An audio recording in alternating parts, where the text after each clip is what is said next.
I'm covering kind of 2 services at the moment, so just in the same health board. My main job is 4 days a week in a stroke rehab centre, so that's a 45-bed ward. And then I also have 1 day a week in a community team as part of the ESD, so Early Supported Discharge team, which I found really good because it means that I've met lots of the patients coming through the rehab centre and then also see them at home and have seen their journey kind of post-stroke. As well as doing one-to-one therapy, I also run 2 communication groups a week with the support of our speech and language therapy technician, who is fantastic.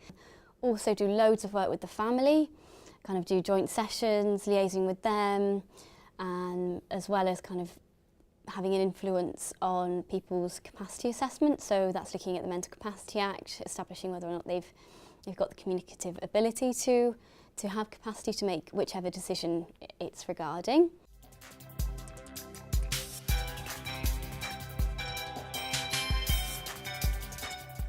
I think I love the variety of it, yeah. Because you get to meet so many new and different people from all walks of life. You get to meet people, you know, different patients who are presenting with different things, and you also get to meet lots of different professionals as well, so no day is the same.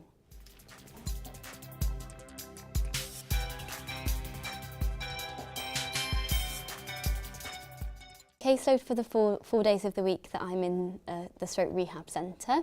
There's 45 beds, probably only about 20 to 30 at a time are on the speech and language therapy caseload. And that covers both dysphagia and communication. As I mentioned, I'm only doing the communication side of things at the moment, but I will be going on to do my dysphagia training in a few months. I've got my course in November, so that'll be good. And then our caseload for ESD is quite a bit larger because you get referrals through from the stroke rehab centre and the acute stroke ward. So that at the moment is a caseload of about 20 patients.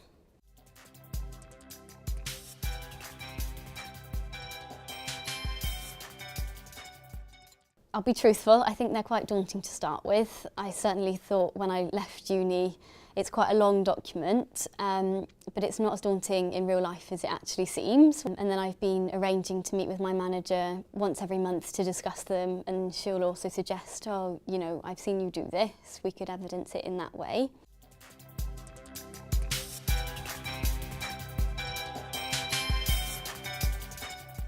Around the first month I became a student in first year of uni. I think initially I joined it when I was a student because I really wanted to get access to your online resources. So your fact sheets I found really useful, particularly when I was learning as a student. I found it really interesting kind of looking at, I know it's quite preemptive, but looking at what type of jobs and what type of roles that you could be in. And also it was quite interesting to see some of your student study days and just to generally be in the loop about speech and language therapy as well.